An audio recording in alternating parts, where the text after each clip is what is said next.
Hello दोस्तों, नमस्ते। स्वागत है आप सबका हमारे चैनल पे। मैं हूँ उर्मिला यादव।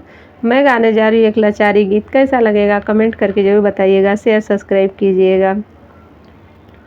दखिनवा से मोर हरि गरजत आवै, दखिनवा से मोर हरि गरजत आवै, गरजत आवै हो तड़पत आवै, गरजत आवै हो तड़पत आवै। बगलिया में जेवना जतन कैले आवै, बगलिया में जेवना जतन कैले आवै।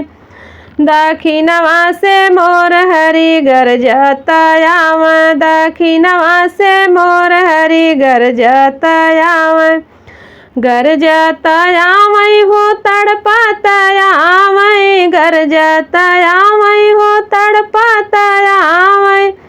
बगलिया में गेरुआ जतन कैले आवै, बगलिया में गेरुआ जतन कैले आवै। दखिनवा से मोर हरि गरजत आवै, दखिनवा से मोर हरि गरजत आवै, गरजत आवै हो तड़पत आवै, गरजत आवै हो तड़पत आवै।